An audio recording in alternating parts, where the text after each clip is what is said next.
Hey there, everyone. I'm bringing today's lecture by Pretend from a textiles market in Pisac, Peru, which is a small village on the mountainside outside of Cusco in the Andes Mountains. In this lecture, I'm going to be focusing on gendered violence and violence against women. There are a wide variety of topics that I could cover when discussing the issue of violence against women.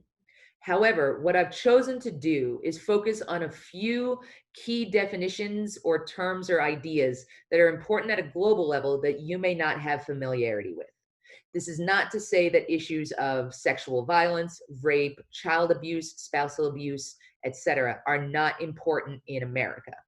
This is not to say that the murder of American women or women around the world is not important. What I've chosen to do, rather than reflect on the multitude of ways that women experience violence around the world, is to instead focus on a couple of core definitional issues that are different or unique in different cultures and therefore might be new to you in the text. The first of these concepts that I want to look at is the idea of the honor killing.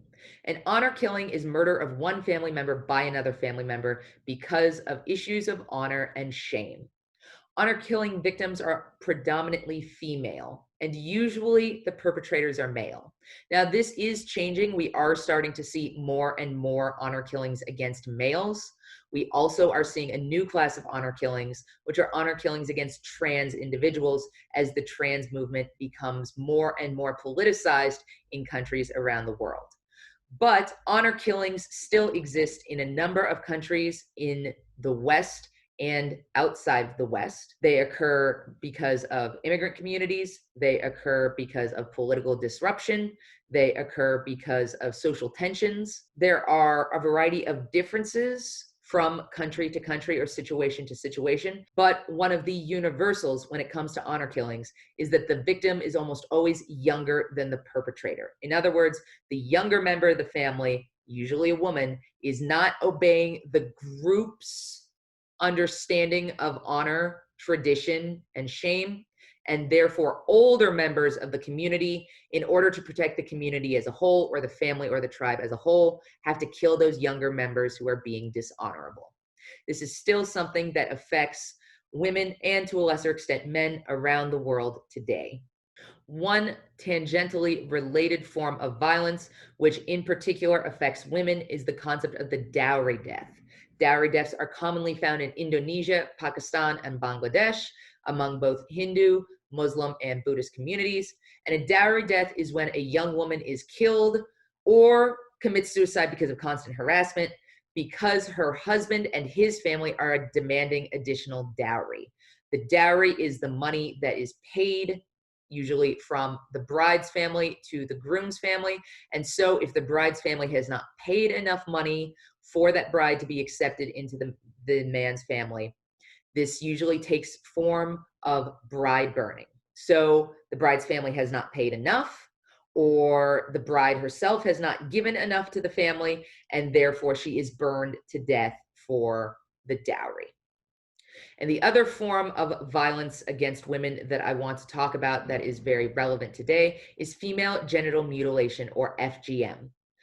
Female genital mutilation is a practice which occurs in some parts of the world in which a woman's clitoris and or labia are removed, and in some cases, these are even sewn shut. There is a video which you guys will watch. Don't worry, it doesn't show the actual process. It is very, very traumatic, but it talks about the after effects of this medical procedure. This is tied to issues of protecting and controlling a woman's virginity and sexuality. It is tied to issues of honor and purity. It is not tied to a specific religion. There is a misconception that FGM is an Islamic practice. That is incorrect. It is practiced in both Islamic and Christian countries throughout sub-Saharan Africa. However, there are also lots of Muslim countries where it is not practiced. So I lived in Morocco. Morocco does not have FGM. So the idea that it is inherently tied to a religion is incorrect. It is not tied to any one religious practice. It is tied to cultural practices. And the thing is, you would think that FGM would be men oppressing women. But for the large part, FGM is women practicing this on other women. Most of the cutters are women. Most of the time it is mothers and aunts who take their female kin in order to do this. And again, this is a system where women are perpetuating this violence against women because it is tied to cultural ideas of purity, honor, etc. Female genital mutilation offers absolutely no physical benefits whatsoever. It makes sex less enjoyable. It makes it painful. It can also make it dangerous. There are lots and lots of opportunities for infection, for problems with menstruation. There are lots of opportunities for problems during childbirth.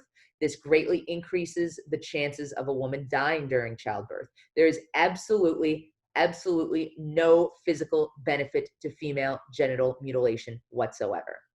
However, the societies which practice this have created cultural constructs in which there are cultural benefits. In other words, it can be very, very hard for a woman to be marriageable and to find a husband if she is not genitally mutilated, if she is not circumcised. This is often called female circumcision. And that's why mothers and aunties want to make sure that their daughters go through this practice, because they want their daughters to fit in socially and societally.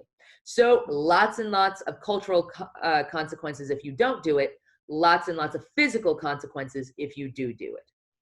And again, FGM happens all over the world, but primarily it happens in sub-Saharan Africa, as well as parts of the Middle East and Asia. And you go, well, wait a second. If it predominantly happens in sub-Saharan Africa, how can you say it happens all over the world?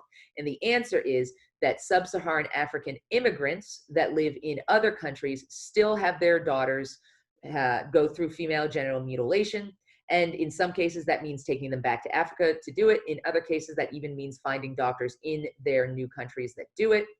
So we have several countries, for example, in Scandinavia, Norway, Sweden, and Finland have very, very strict laws against female genital mutilation because many sub-Saharan African immigrants were coming to their country and continuing this cultural practice. And this was not a practice that was acceptable in Scandinavian society. So they have actually made laws banning it. So this is a practice which is primarily born out of sub-Saharan Africa and again, parts of the Middle East, but it now is a practice that exists around the world within diaspora communities. So it is important for those of us living in the West to still be familiar with it and still be aware of the terrible physical problems that women who go through female circumcision have to face throughout their lives. Please make sure that you watch the video that I have attached to this lecture relating to female genital mutilation. I can only explain it so much. There's only so much that you can read in an article, whereas watching the video will let you hear the voices, the women that actually go through the cutting, and then the men who are the doctors who have to treat the consequences of FGM, the men who live in these communities where FGM is practiced and are working to continue FGM or working to stop FGM. So this is not just a women's issue, this is a community issue that both men and women have to deal with. So please watch the video because it does a much better job of letting you hear the voices of people who are dealing with this culturally sensitive issue. We will be debating FGM in lecture and in discussion this week, so make sure that you are familiar with the topic in the Bonvillain reading and in the video. Okay, thank you very much. And if you have any questions about gender, please feel free to contact Dr. C. She would love to answer them for you. All right, thanks for listening.